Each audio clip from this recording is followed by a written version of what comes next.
अस्सलामुअलैकुम नाजरीन। भारत को बहुत बड़ी नाकामी का सामना। भारत की सरतोड़ कोशिश के बावजूद अक़वाम मुत्तहिदा जनरल असम्बली के सालाना इजलास के एजेंडे में कश्मीर को हल तलब तनाज़ा के तौर पर शामिल कर लिया गया है और इस तरह भारत को शर्मनाक नाकामी का सामना करना पड़ा है। आलमी खबर रसां इदारे के मुताबिक अक़वाम मुत्तहिदा की जनरल असम्बली के 75वें सालाना इजलास का आगाज़ हो गया है।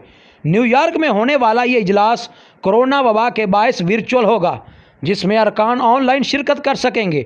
भारत ने अपने गुज़श्ता बरस 5 अगस्त के अक़दामात और कश्मीरियों पर मज़ालिम पर पर्दा डालने के लिए रवां बरस जनरल असम्बली के इजलास में कश्मीर का एजेंडा शामिल न करने के लिए सफारती सतह पर लॉबिंग और भरपूर कोशिशें की, जो नाकाम रहीं और कश्मीर को हल तलब तनाज़ा के तौर पर एजेंडे में शामिल कर लिया गया।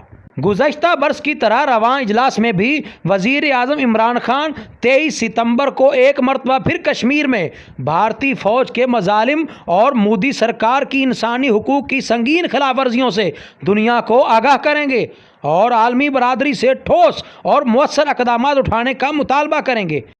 इस हवाले से अक़वाम मुत्तहिदा में पाकिस्तान के मुस्तकिल नुमाइंदे मुनीर अकरम का कहना है कि वज़ीर आज़म इमरान खान 5 अगस्त 2019 को भारतीय पार्लियामेंट की जानिब से आइन में तरमीम करके मकबूजा कश्मीर की ख़ुसूसी हैसियत के ख़ात्मे के ख़िलाफ़ आवाज़ उठाएंगे और कश्मीर की साबका हैसियत बहाल करने की कोशिशें करेंगे। अक़वाम मुत्तहिदा की जनरल असम्बली के 75वें इजलास के लिए सदर का इंतखाब पहले ही हो चुका है। रवां साल के लिए मुंतखब होने वाले सदर का ताल्लुक तुर्की से है। तुर्की के डिप्लोमेट और 69 साला सियासतदान ने 193 अरकान में से 178 वोट हासिल किए थे। तुर्की ने पहली बार अक़वाम मुत्तहिदा की जनरल असम्बली की सदारत हासिल की है। उम्मीद है आपको हमारी आज की वीडियो पसंद आई होगी।